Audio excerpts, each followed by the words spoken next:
नमस्कार, निजेटी में आपका स्वागत है और मैं हूं आपके साथ जुबैर मलिक। और बुलेटिन की शुरुआत करेंगे बागपत से ही आई इस बड़ी खबर के साथ। जैनत के सर आज विरासत का ताज बन गया है और मन से जैन चौधरी भावुक भी दिखाई दिए। किसान मसीहा पूर्व प्रधानमंत्री चरण सिंह की कर्मभूमि छपरौली की सरजमी पर आज उनके पुत्र स्वर्गीय अजीत सिंह के पुत्र जैनत चौधरी के सिर विरासत की पगड़ी बंधी है। इसके साथ ही जयंत चौधरी कोई नया नाम भी मिला है, जिसके बाद अब उन्हें जयंत चौधरी नहीं बल्कि चौधरी जयंत के नाम से जाना जाएगा। और इसका गवाह खुद उत्तर प्रदेश की देश खाप की चौधरियों की सहित हरियाणा व राजस्थान के खाप चौधरी बने हैं। तस्वीरें भी हम आपको दिखा रहे हैं कि किस तरह से यहाँ पर हुज़ुम जमा है और किस तरह से यहाँ पर काफ़ी भीड़ देखने को मिली है। हरियाणा व राजस्थान के खाप चौधरी भी यहाँ पर मौजूद थे। वहीं इस दौरान जयंत चौधरी भावुक भी हो गए।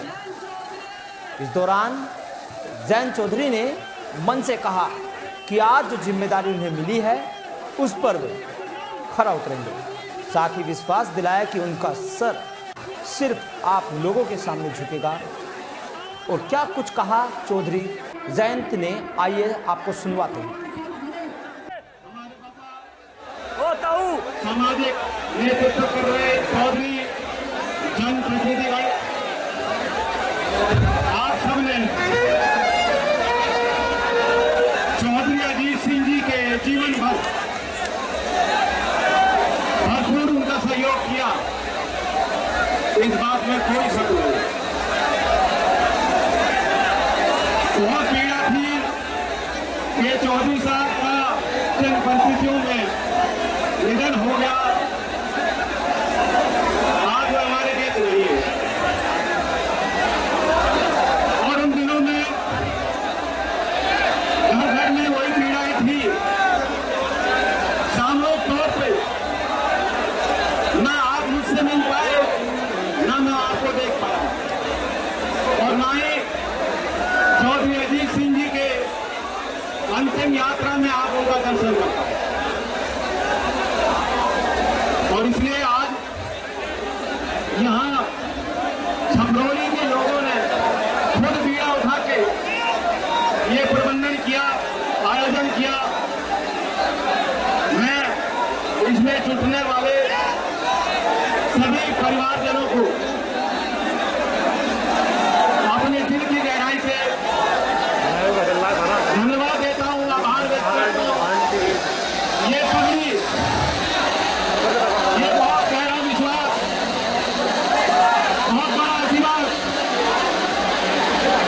जो आपने आज मुझे दिया,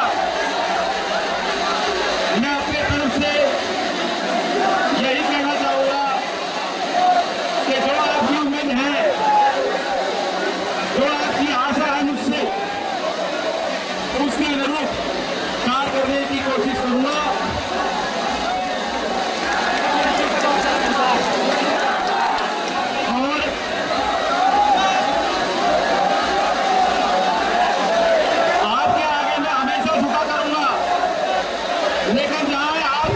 सम्मान की लड़ाई होगी, मैं कभी नहीं झुकूं।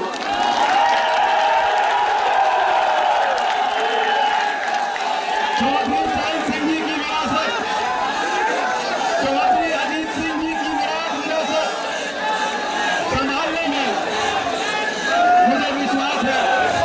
हर मोड़ पे जो आपने मुझे आशीर्वाद दिया, जब मेरे जीवन में कठिनाई आएगी, उतार चढ़ाव आएंगे, आपका दिया गया आज वो आशीर्वाद मेरे लिए कवच का काम करेगा।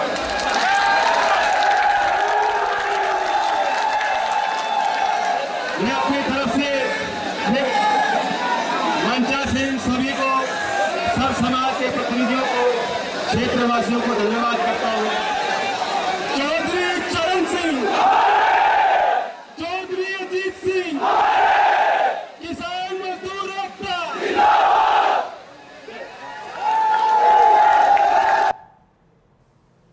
तो आज छपरौली में जयंत चौधरी के सर पगड़ी बन गई है और सारी विरासत उनके नाम हो गई है। और इस खबर पर ज़्यादा जानकारी के लिए छपरौली से हमारे सहयोगी हमारे साथ फोन लाइन पर जुड़ गए हैं। मनुदेव उपाध्याय हमारे साथ एडिटर जुड़ गए हैं। क्या कुछ जानकारी है इस खबर पर लेकर के उनसे जानेंगे। मनुदेव जी, क्या कुछ जानकारी आपके पास इस खबर को लेकर के? जयंत चौधरी जी ने आज खाप चौधरी से भी बात की है, क्या कुछ बात हुई है और आज कैसा माहौल है वहाँ का? देखिए जुबेर, जिस तरीके से आज जयंत चौधरी के सर जो है विरासत की पगड़ी बांधी गई है। विरासत इसलिए कहा जाएगा क्योंकि जब पूर्व प्रधानमंत्री व किसान मसीहा चौधरी चरण सिंह की ये कर्मभूमि कही जाती है छपरौली, और यहाँ से आज तक का ये रिकॉर्ड रहा है कि यहाँ से जो आरएलडी का कोई प्रत्याशी था उसको हार का मुंह नहीं देखना पड़ा है विधानसभा चुनाव में। उस वक्त भी एक दौर था जब 2017 में और 2014 में मोदी लहर थी, लेकिन एक मात्र छपरौली ही ऐसी विधानसभा सीट थी जहाँ से आरएलडी को जीत मिली थी जी। तो वहीं अब जिस तरीके से कार्यक्रम आयोजित किया गया और वहां पर अजीत सिंह के जो पुत्र हैं जयंत चौधरी को पगड़ी पहनाई गई है, इस दौरान सबसे खास बात देखने को ये मिली है कि चाहे वो राजस्थान रहा हो, हरियाणा रहा हो या फिर समूचा उत्तर प्रदेश हो, वहां के तमाम खापों के चौधरी यहाँ मौजूद थे। और जो 24वीं खाप जो बागपत की बड़ी खाप बताई जाती है, देश खाप तोमर खाप बड़ी बताई जाती है, साथ ही नरेश टिकैत जो भाजपा के जो है राष्ट्रीय अध्यक्ष भी हैं और बालियान खाप के चौधरी हैं, वो भी यहाँ मौजूद थे। और उन्होंने इस पगड़ी को जो है जयंत चौधरी के सर बांधा है कि उनको जिम्मेदारी दी गई है, क्योंकि सामाजिक परंपरा के तौर पर अगर जुबेर देखा जाए तो पश्चिमी उत्तर प्रदेश में पगड़ी का बड़ा महत्व होता है, क्योंकि पगड़ी बांधने से लेकर ये होता है कि उसकी कंधों पर सारी जिम्मेदारी हो गई है, परिवार का मुखिया वो हो गया है। यानी कि अब साफ तौर पर अगर जयंत चौधरी को देखे जाए तो जयंत चौधरी को चौधरियों की विरासत के रूप में और चौधरियों के जयंत के रूप में भी लोग देख रहे हैं। और सबसे बड़ी बात यह है कि जिस तारीख यानी आज 19 जो है सितंबर को ये कार्यक्रम रखा गया है, तो साफ है कि चुनावी माहौल है।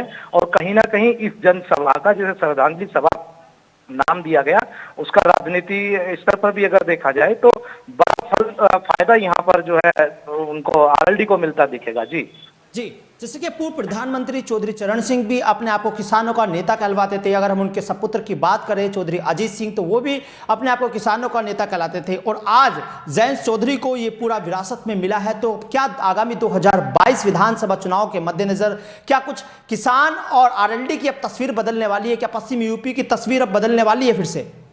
देखिए, जिस तरीके से आपने कहा कि चौधरी चरण सिंह जो है वो किसानों के नेता कहे जाते थे, किसानों के नेता के साथ साथ उनको एक उपाधि दी गई थी किसान मसीहा की।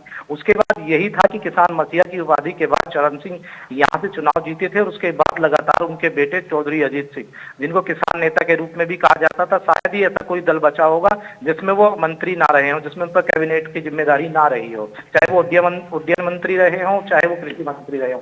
और अब जो जिस तरीके से जयंत चौधरी को ये पगड़ी पहनाई गई है और जयंत चौधरी पर पूरी जिम्मेदारी दी गई है, तो साफ तौर पर जाहिर है कि जिस तरीके से जहां छपरौली में ये प्रोग्राम आयोजित किया गया, तो राजनीतिक जो इसके फायदे हैं वो तो जाहिर तौर पर मिलने वाले ही हैं, क्योंकि जिस तरीके से एक तरफ किसान आंदोलन चल रहा है और यही खाप चौधरी किसान आंदोलन को समर्थन कर रहे हैं, यही खाप चौधरी जो है वो जयंत चौधरी के श्रद्धांजलि सभा में उपस्थित हुए, तो कहीं ना कहीं किसान आंदोलन का और जो आज सभा हुई है उस सभा से कहीं ना कहीं अपना जो खोया जनाधार था, खोया अस्तित्व था आरएलडी का, वो वापस लौटता दिख रहा है जुबेर। जी, मनुदेव जी, आपसे ये भी जानना चाहेंगे, जैसा कि यहाँ पर सुनने में आया है कि हरियाणा और पंजाब से भी लोग यहाँ पर मौजूद है खाप के, और हरियाणा खाप के भी लोग यहाँ पर आए हैं, हरियाणा से भी, तो क्या लगता है 2022 में इस बार आरएलडी, जिससे कि आप साफ तौर पर कह रहे हैं कि तस्वीरें बदल जाएंगी, तो क्या सकस टक्कर इस बार बीजेपी को आरएलडी पश्चिमी यूपी में देती हुई लग रही है?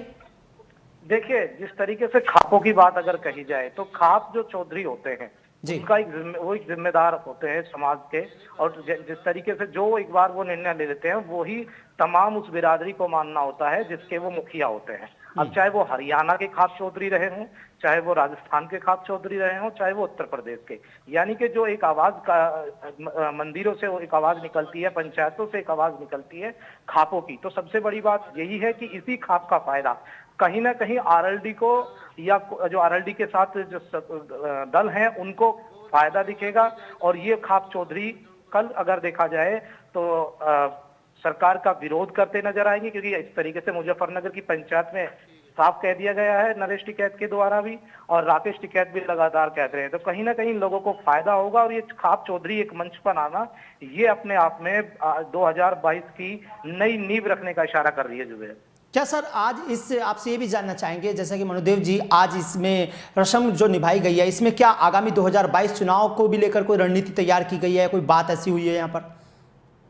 फिलहाल जो जिस तरीके का कार्यक्रम रहा, ये बेहद ही एक सामाजिक तौर पर जो कार्यक्रम होता है उसी की तरीके की यहाँ झलकियां देखने में। हालांकि यहाँ जिंदाबाद के नारे जरूर लगे गए, अजीत सिंह अमर रहे के नारे लगाए गए, चरण सिंह अमर रहे, जयंत चौधरी जिंदाबाद के नारे लगे गए, लेकिन कहीं ना कहीं इसका जो समय रखा गया था वो बिल्कुल राजनीतिक कहीं इशारा नहीं कर रहा था। जो आरएलडी के जो कार्यकर्ता थे उन्होंने जो दिखाया है कि कोई राजनीतिक पार्टी का वहां पर कोई नुमाइंदा मौजूद नहीं था, उसको सिर्फ एक श्रद्धांजलि सभा के तौर पर ही उसको आयोजित किया गया, क्योंकि बेहद ही कम वक्त जयंत चौधरी रुके और जैसे ही रस्म पगड़ी वाला जो अदायगी हुई उसके कुछ देर बाद ही जो जयंत चौधरी थे वो रवाना हो गए दिल्ली की तरफ। तो अभी लेकिन जिस तरीके का ये कार्यक्रम रहा वो वाकई जो विपक्षी खेमा है उसमें खलबली मचा देने वाला है। जी, क्या इस बार बीजेपी, अब क्योंकि बीजेपी की 5 तारीख को चुनाव, इस बार महापंचायत हुई है किसानों की, अब इसके बाद जयंत चौधरी जी की ओर से इस तरह का कार्यक्रम किया गया है, क्या बीजेपी को कहीं ना कहीं बीजेपी के लिए परेशानियां बढ़ती जा रही है 2022 के मद्देनजर? क्या ऐसा भी कुछ सामने आया है? देखो जुबेर, जिस तरीके से अभी बताया गया कि ये जो श्रद्धांजलि सभा आयोजित की गई, लेकिन जो विपक्षी खेमा है उसकी कहीं ना कहीं ये नजर होगी कि आखिर कितना जनसमूह, क्योंकि बताया गया था कि 2017 में जिस तरीके से 2014 रहा, 17 रहा, उसके बाद अजीत सिंह का जनाधार गिरा था और अजीत सिंह को और जयंत चौधरी को हार का मुंह देखना पड़ा था। लेकिन अब उस समर्थन वापस देखा गया है, वही समर्थन दोबारा जयंत चौधरी को मिलते दिख रहा है। तो कहीं ना कहीं ये बड़ी बात है कि विपक्षी जो खेमा है, चाहे वो सत्ताधारी बीजेपी रही हो या तमाम दल हो, उनमें कहीं ना कहीं हलचल पैदा कर देने वाला है। क्योंकि जिस तरीके का जनसमूह आज यहाँ देखने को मिला, जिस तरीके का जनसमूह मुजफ्फरनगर की पंचायत में देखने को मिला, तो वो कहीं ना कहीं जो वर्तमान सरकार है उसके लिए चुनौती भरा है। जी चलिए, बहुत बहुत शुक्रिया सर इस खबर पर जानकारी देने के लिए, क्योंकि किसान मसीहा पूर्व प्रधानमंत्री चौधरी चरण सिंह की कर्मभूमि छपरोली की सरजमी पर आज उनके पुत्र स्वर्गीय अजीत सिंह के पुत्र जयंत चौधरी के सिर विरासत की पगड़ी बंधी है। इसके साथ ही जयंत चौधरी कोई नया नाम भी मिल गया है, जिसके बाद अब उन्हें जयंत चौधरी नहीं बल्कि चौधरी जयंत के नाम से जाना जाएगा। इसके गवाह खुद उत्तर प्रदेश की देश खाप के चौधरियों सहित हरियाणा व राजस्थान के खाप चौधरी बने हैं। वहीं इस दौरान जयंत चौधरी भावुक भी हो गए। वहीं इस दौरान चौधरी जयंत ने मन से कहा कि आज जो जिम्मेदारी उन्हें मिली है वो उसे बखूबी निभाएंगे। साथ ही विश्वास दिलाया कि उनका सिर सिर्फ आप लोगों के सामने झुकेगा। और क्या कुछ कहा जयंत चौधरी ने वो भी हमने आपको बताया है। यहीं पर आपको ये भी बता दें कि जयंत चौधरी चरण सिंह के पोते हैं, जो कि एक लंबी विरासत से इनको चली आ रही है। और इससे पहले इनके जो पापा थे अजीत सिंह चौधरी, उनके देहांत के बाद इनको आरएलडी का अध्यक्ष चुना गया था, राष्ट्रीय अध्यक्ष लोकदल का बनाया गया था, जिसके बाद आज पगड़ी रस्म का एक कार्यक्रम रखा गया था। और इस बुलेटिन में फिलहाल इतना ही। देश से प्रदेश की तमाम खबरें देखने के लिए बने रहिए निजेटी के साथ।